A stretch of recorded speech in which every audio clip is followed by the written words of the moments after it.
You're listening to So You Want to Start a Business podcast, and I am your host, Ingrid Thompson. I'm the author of the business book, So You Want to Start a Business, the same name as this podcast, available wherever you buy your books. My guest today is Angela Ficken. One of the rewarding aspects of being the host of this podcast is that over the years I have met business women who I would never meet if it weren't for this podcast.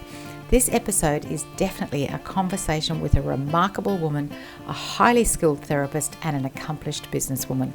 Hello, and thank you for being here, for spending your precious time with me and my guests. Business, and especially the financial side, has become overcomplicated, and I aim to simplify it. My business is healthynumbers.com.au, and I am on a mission to help every business owner understand how money works in their business, because I believe everyone deserves to be financially savvy when it comes to understanding how money works in business. In this podcast, we meet business owners and we delve into their business wisdom and their lessons learned. We aim to debunk common business myths and give you tangible, tactical tools and tips for you to build and grow your own business. And today, Angela Ficken is enormously generous with how she shares what she's been doing to build her business. I wrote the book, So You Want to Start a Business, to help you understand business fundamentals and find your level of financial safety through building a business of your own. This book is the only advertising on the podcast, along with the guest, and pretty much every day someone, somewhere in the world, buys a copy of this book. So thank you if that's you. You've bought a copy for yourself or maybe for a friend or a colleague. To find a copy, So You Want to Start a Business book, head to your local independent bookseller. We love the indies, or wherever you buy your books online. Anyway, now let's listen to my conversation with Angela Ficken. Hello, and here we are today with Angela Ficken. Hello, Angela. Lovely to meet you. Thank you so much for having me, Ingrid. It is just, I am so looking forward to this conversation. I look forward to every conversation, but some just kind of tickle my fancy a bit more. And I think this is going to be incredibly important for our audience. So, Angela, firstly, where are you in the world right now? I am in Boston, Massachusetts, in the United States, one of the best cities, in my opinion, and born and raised in Boston, probably will never leave. So that's where I am. Oh, I look forward to being able to travel to Boston when we're allowed to travel. Yeah, maybe next year. Yes, we would love to have you.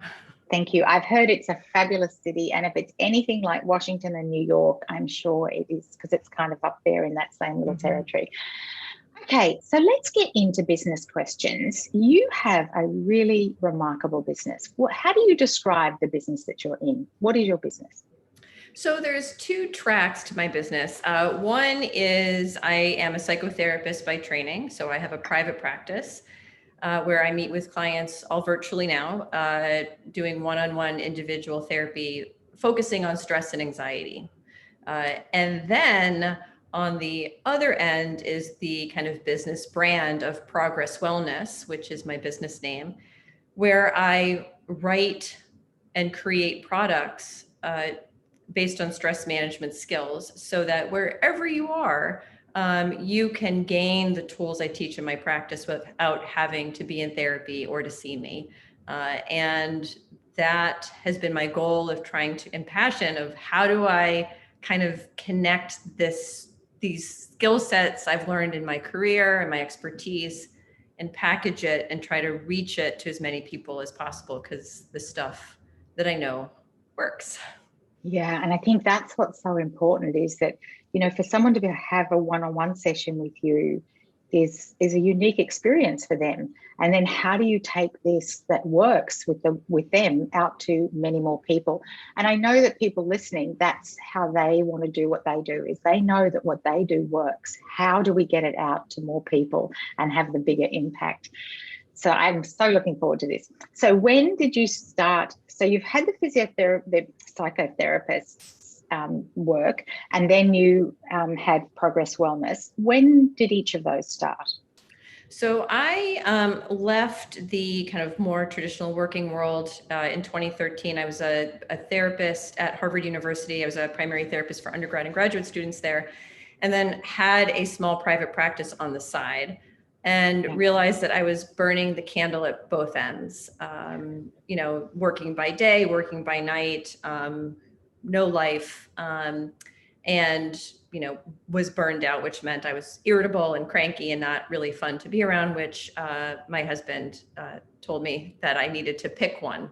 And I knew that I always wanted to do a private practice. That was my dream. And I thought, okay, I'm going to take the leap and see where it goes. If not, I'm pretty sure I'm employable. I will find a job if this doesn't work out. So took the plunge in 2013 and didn't really look back at that point, and thought I would hang up my shingle and call it a day. Angela Ficken, psychotherapist, I made it. And what ended up happening just in a couple of years is that I got my own office in Boston.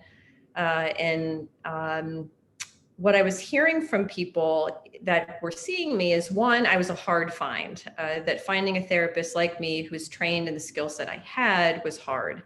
That on the positive end, what I was able to teach them was very helpful, life transformative, that the stress and anxiety they felt, they no longer had in the same way, that maybe nothing off their plate really changed. Like their job was their job, but how they looked at it, how they were talking to themselves about it had improved. And that's when I thought, okay, Boston really is not that big. I mean, you can walk all the key points of Boston in pretty much a day. So if they're having trouble finding me, who else is out there, right? That might be looking for a me that has the skills that they want. And so that's when I started to think, how do I do this? Yeah, that's such an important way. Wow, like you say, Boston, if they can't find you and they're looking for you, and wow, yeah, because there's that marketing piece that's the 2% of your ideal client is actually looking for you right now. And if there's the 30% that know they need you but they're not actually looking. So when you think about the numbers of people, so it sounds like you started because your husband said make a choice. but what did you want from the business when you were getting started? I mean, you've described the burnout at both, like trying to do, and it is hard, that there is a tipping point for people where they're doing the side hustle, they're doing their side business, and, you wouldn't really call what you were doing a side hustle, but, there is that tipping point. But what did you want from day one with getting the business up and running? I don't really know where it was going to, like how it was going to form, but I guess my goal was that the hustle of being in private practice, right, of any business owner, right, it's a grind, it's a constant hustle. Your paycheck is as much as you hustle, right, versus like being employed. You're guaranteed, this is my paycheck every month, right? This amount is it. But as an entrepreneur, it is what it is. It varies. It can vary greatly. And I think as much as I love my one-on-ones and want to continue that in my business, I thought with the brand and creating more of the product side, that might give me the cushion to not have to hustle, right?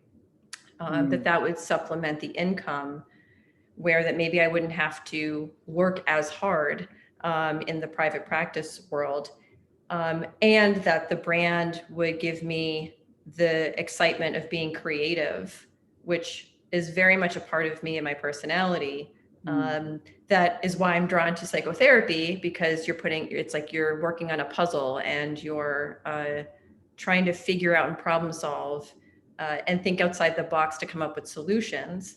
And then that can also work on the brand side.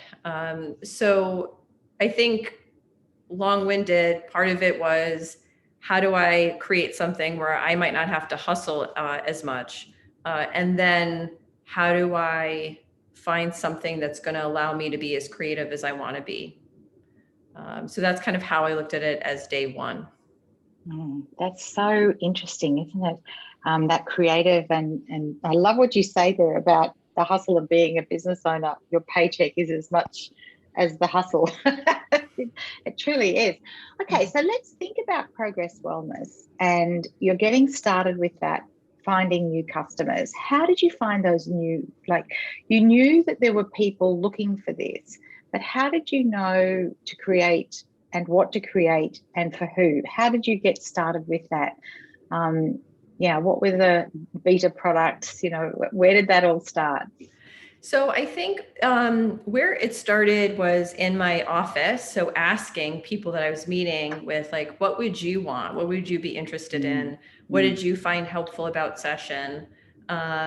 Is there anything that, even like working on titles, right? Do you like this title or that title? What calls to you? So really using people that I was meeting with as an opportunity to say, you actually are my client.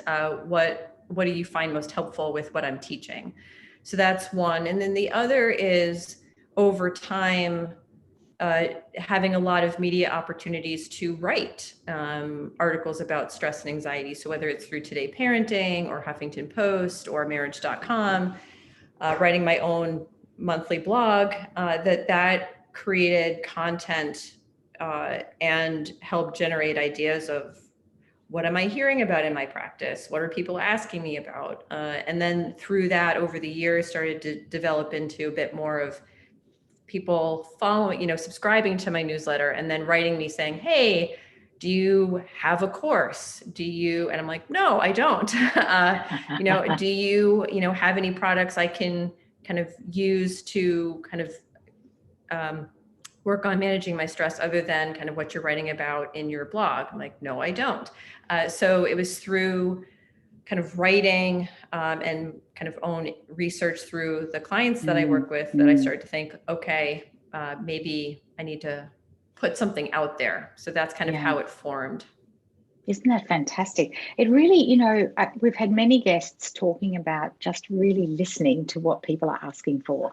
You might have an idea about this is where you want to go, but if this is what you're hearing, then, if there's a different story or a different question, and very powerful to say, what do you find most helpful? And then that becomes the content. And our clients are the richest source of information for a business growth, isn't it? So when did Progress Wellness get started? When did you start to build that brand? I started, it became pretty much in 2013. And I honestly thought that was going to be, so that was going to be the shingle, Angela Ficken, psychotherapist, Progress Wellness. Okay. And then, through that, over the course of probably 2 years, so 2016-ish is kind of when things started to kind of shift, and maybe there's more to this than, just the shingle. And it was slow. Yes. And most of that was probably me getting in my own way, right? The stress anxiety therapist being stressed and anxious about, can I really do this? Right. But it happens to, even experts, right? So it's just, So I guess that's kind of where Progress Wellness was born. And then it's just been on this journey ever since. Yeah. And I love what you say there about it being slow, because I think we see, the end of the overnight success, and everybody will tell you it's been slow. I mean, there's a few unicorns that are meteoric, but there's very few that are, it starts with one, it's then two, and it goes from there. So let's think about these online products. And Angela, tell us now, you've got some products that you use that are available. So if anybody listening is actually thinking they'd like to find out more about you, how's the best way for people to contact you or to find your material? Sure. So several ways. You can check me out on my website, which is progresswellness.com. And I really am very proud of my website because I think it shares a lot about my personality and who I am. We worked very hard on creating that. And then I'm on the Instagram at Progress Wellness, and tend to do a lot of content that way through reels and stories, kind of sharing different strategies that I'm thinking about, talking about in practice, And then through outside of that, other things that I've, in terms of products that I have, most recently because of COVID, in the holidays, I did a holiday COVID coping kit. And that's on, I believe it's still on Amazon, but that was like $10, and it's just working on how do you manage anxiety and stress during holidays, but also throw in a pandemic, right? So something that's usually stressful anyway, and then trying to navigate all of that other stuff that no one's ever done before. Because it's all new to us. So that's kind of the one item. And then I have a webinar that really teaches people about stress and anxiety, and that comes with the workbook. And then a stress buster guide that has 75 coping skills and kind of different ways to self-care on top of a calendar to kind of work on how do you keep track of your successes and the skills that you want to do. And then it works all the way up to my stress course, the Worry to Well Balance course, which is basically my mini dissertation in stress management. So it's everything that I've learned is in this course, and it literally feels like I wrote a dissertation. It's 7 modules of any type of stress you have, it's in there. It's in there. And I love that you have such a range of products. And I think we started this in 2016. So 5 years worth of building that. And that they take time to build. And so how, from your branding point of view and from your marketing point of view, how do you attract customers? You've got your Instagram, you mentioned the different sources that you write for. There's still a certain amount of hustle, isn't there? So, talk to us a little bit about the hustle of attracting people now. So our biggest source of marketing has honestly been Pinterest. Wow.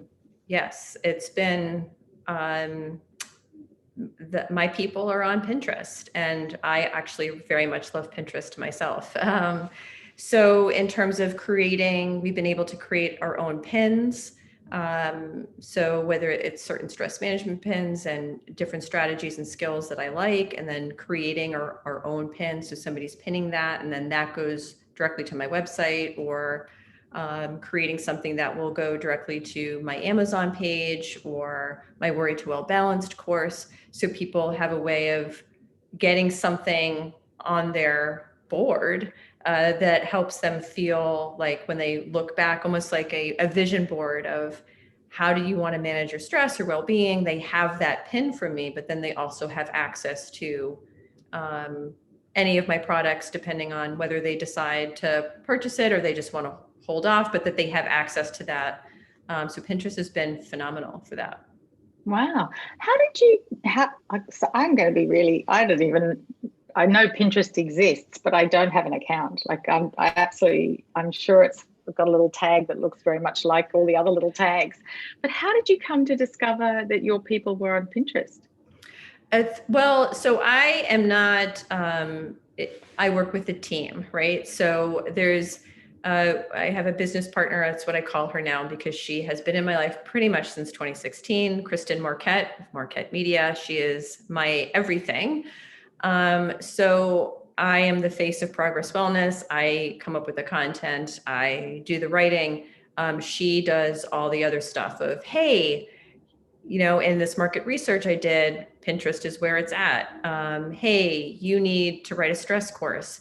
You need to, this is what people are looking for. You know what you should consider? Do a webinar. So she has she comes with the business mind and is able to kind of do all of that research and all of that data collection, which then helps me kind of funnel what I'm able to do, the time that I have in creating certain products. But she's kind of the woman behind the curtain, I would say at times.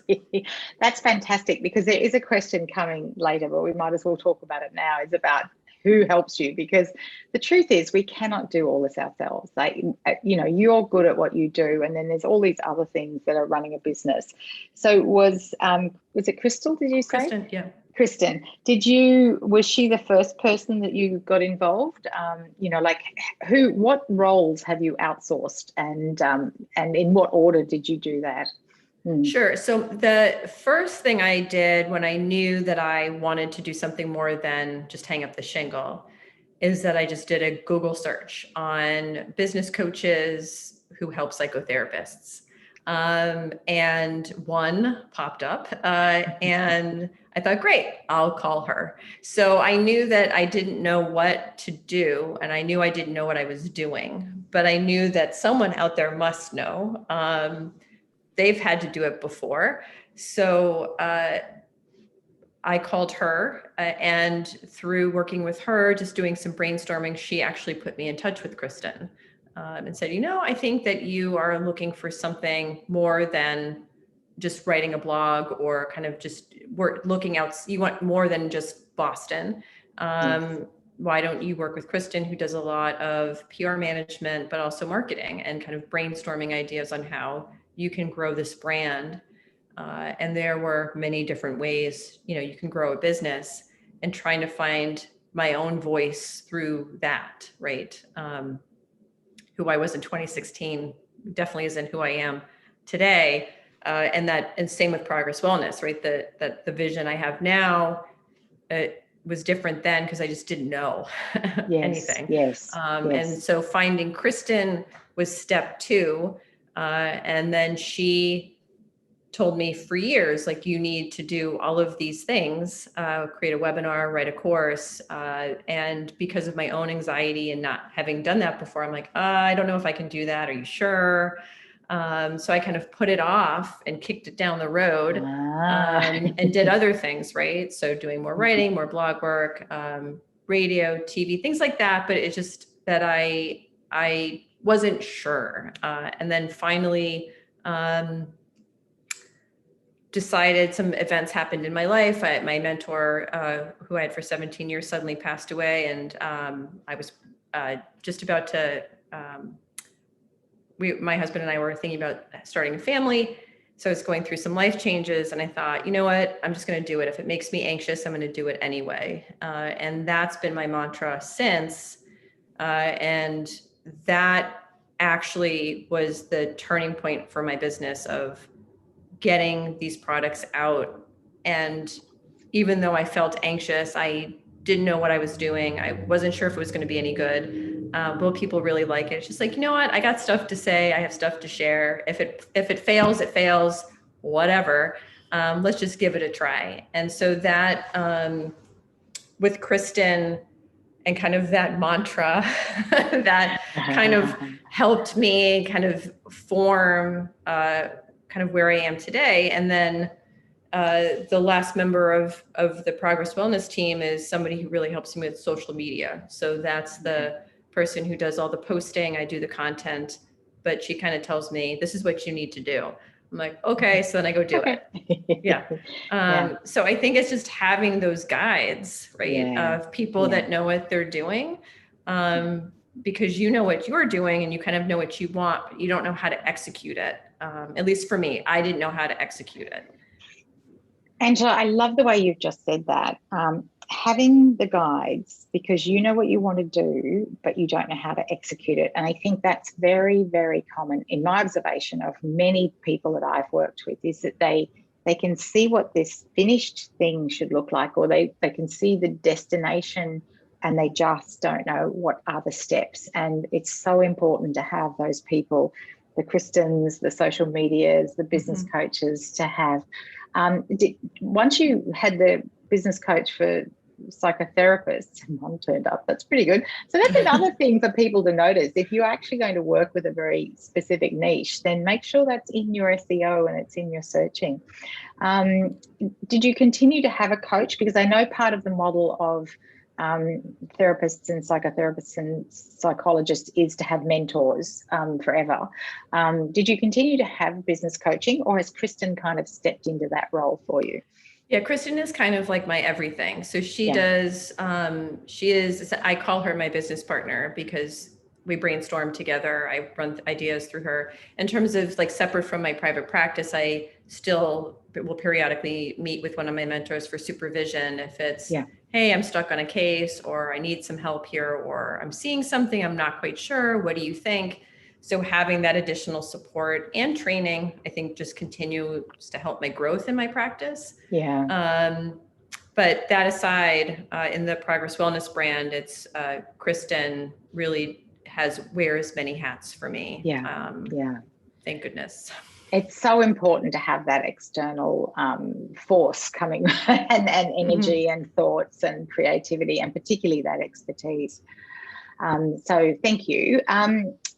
Coming back to money, because that's one of the things that I love to talk about, is how do we get the pricing right for all of this? So there's a couple of questions. One is around the viability of leaving the job and, going, you said you made the leap, and getting the pricing right for sessions. Can we talk about that first, and then we'll look at the Progress Wellness online. Is there a standard price that people charge for what you do, or how did you get your pricing for your individual sessions, and what has happened to that pricing? Not necessarily the dollar amount, but the philosophy for pricing your one-on-one work.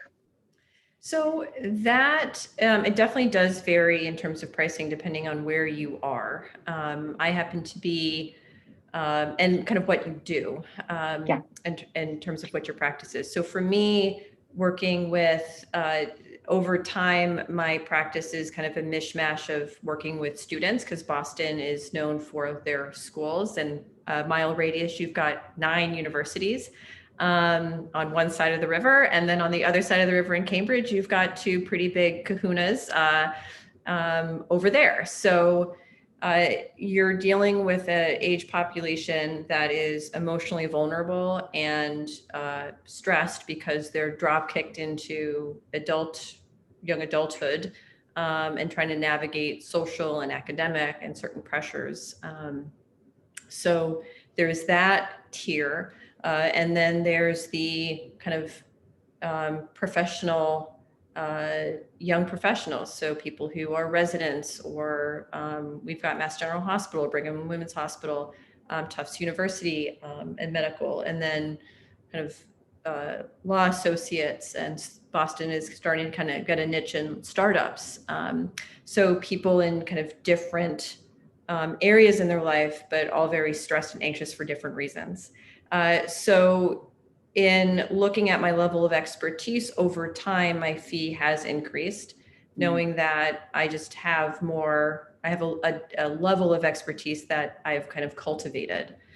So that's kind of, and then looking at my mentors, what their fee is, looking at my competition, and my colleagues, kind of looking at like, what do I feel like my time is worth? And what can I give you, knowing that my goal is to get people up and running as soon as possible, that you're not going to need me for a long term.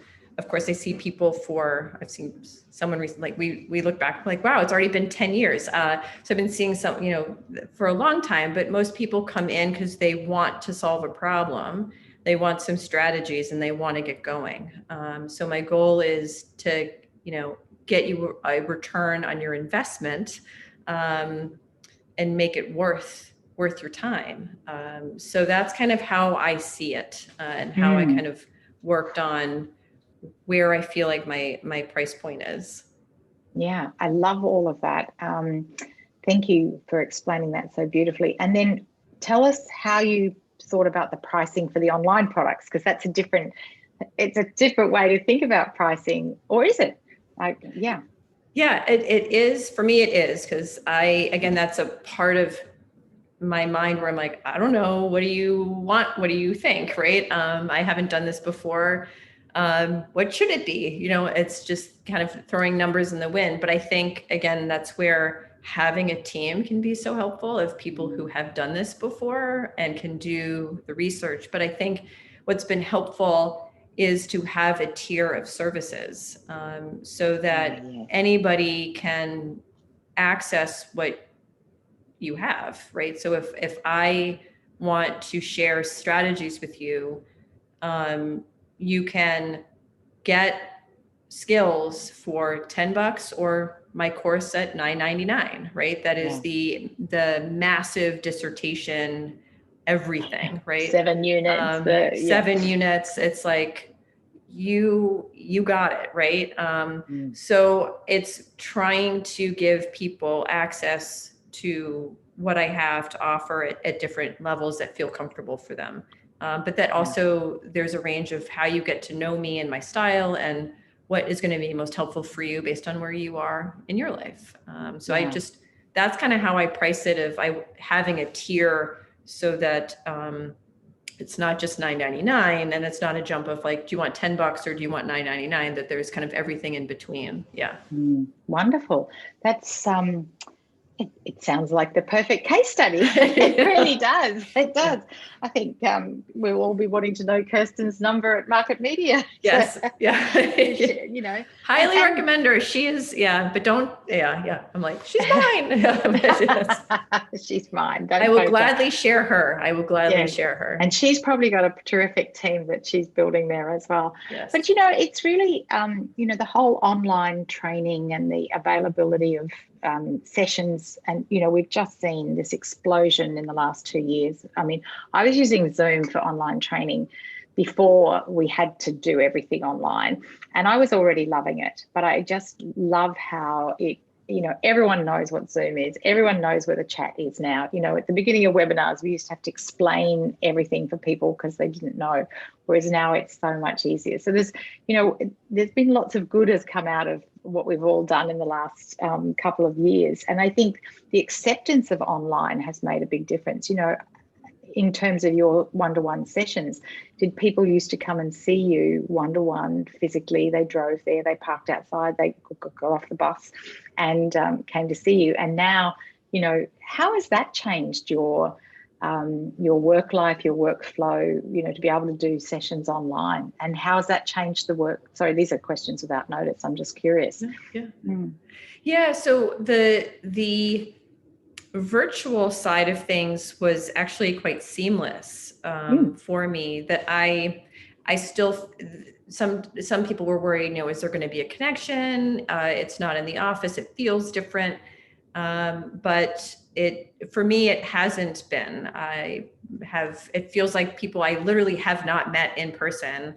It feels like I have. And I might say like, oh, well, you remember when I was in the office? I'm like, what are you talking about? I'm like, oh my goodness, how tall are you? Like, I just like can't even, you know, even all this stuff is just these things that you miss, but it feels like you know them in the same way, and that personal. So that part has felt still true. I think clients that come in most like virtual, that they don't have to run from on their lunch break and get to my office hot and sweaty and then leave to hustle back. That there's a flexibility of being able to just click on and then click goodbye and then you're back running to it.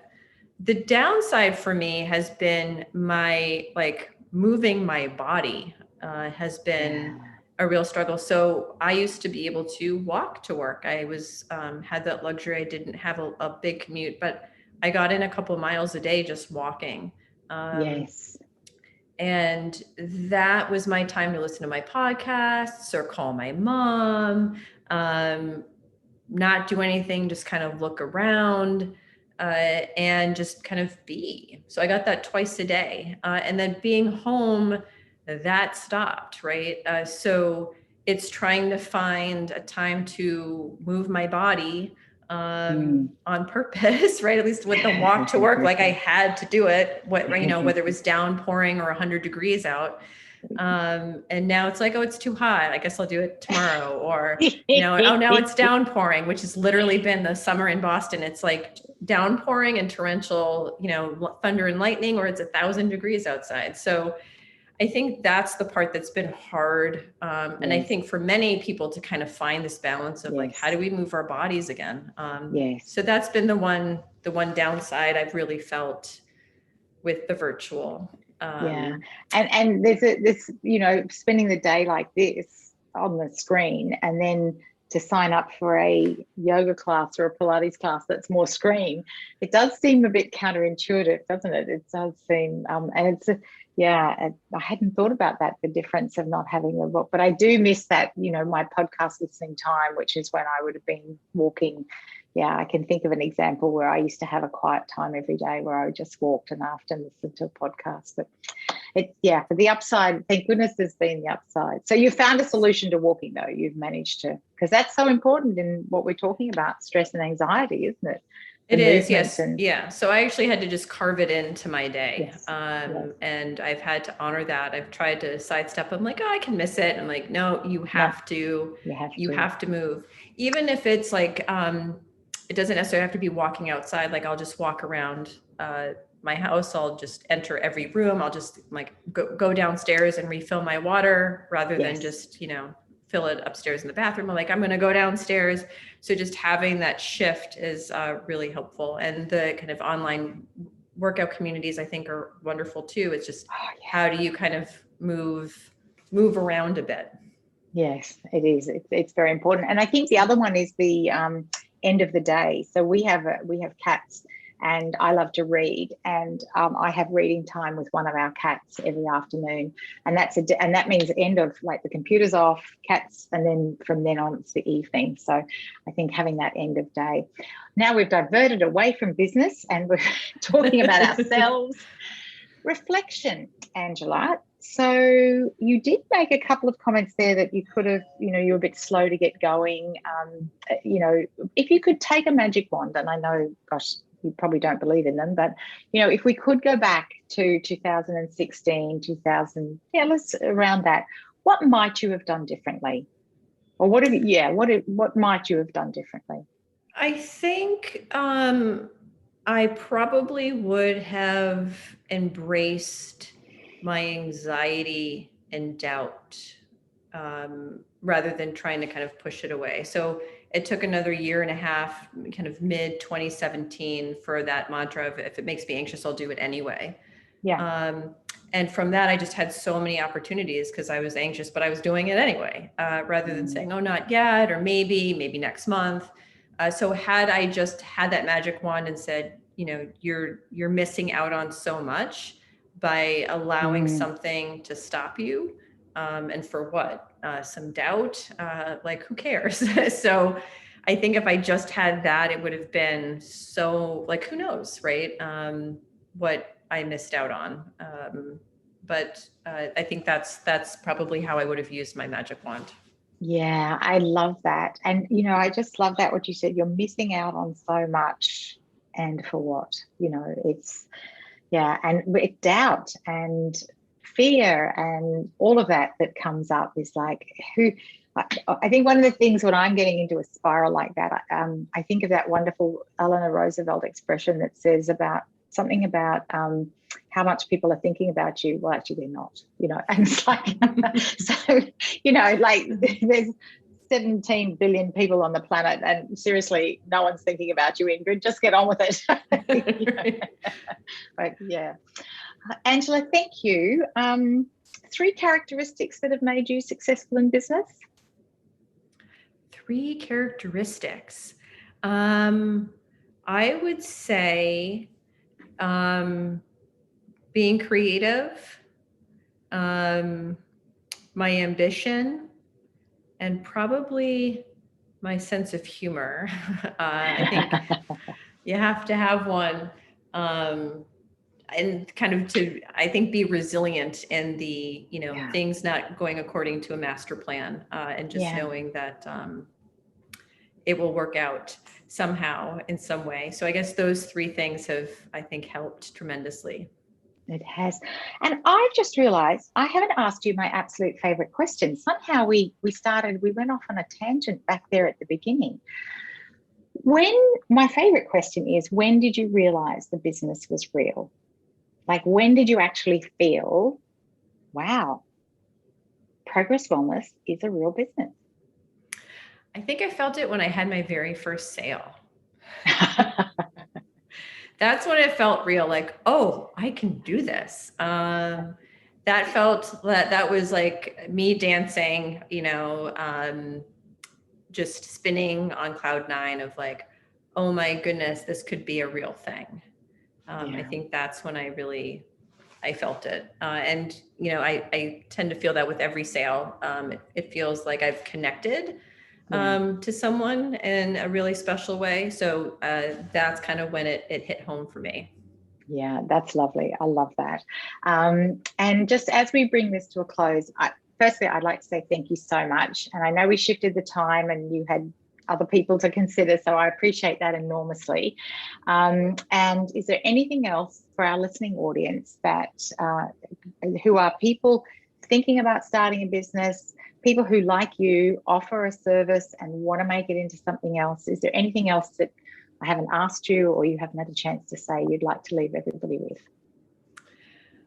I don't think so. I mean, I guess I would just reiterate, if you're sitting there and you're wondering what you want to do something, you'd like to do something, there's a potential, I would encourage you to go for it in the finding your own mantra, right? If it makes you anxious, do it anyway. That there is so much, there's an opportunity and to be able to take that. And if possible, whether it's through mentors, doing your own research and not doing it alone is probably going to be your best bet. So if you've got an idea, it's always worth exploring because you just never know. You just never know. That's so wise. I love that. Thank you. And I think we'll leave it right there. Thanks, Angela, so much. Thank you so much for having me. This was so much fun. I appreciate it. It's amazing how many guests actually say it's been fun. I love what Angela says there right at the end. If you have an idea, it is worth exploring because you just never know. What a tremendous conversation with Angela from Progress Welness.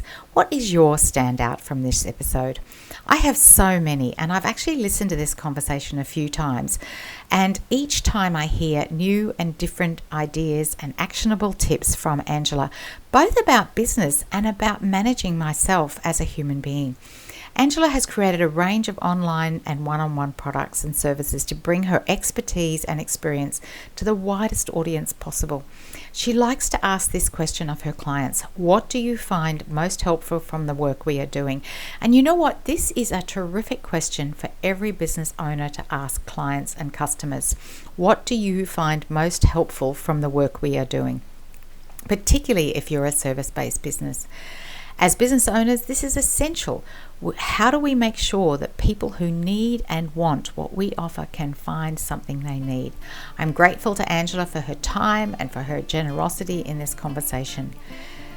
When we pursue business and entrepreneurship based on core values and deepest integrity, and at the same time build a financially successful business, we live richer, fuller lives. And as I always like to ask at the end of the podcast, what action are you inspired to take today? Till the next time, thank you for listening. I'm your host, Ingrid Thompson, host of the podcast So You Want to Start a Business and author of the book So You Want to Start a Business, available wherever you buy your books online or from your independent bookstore.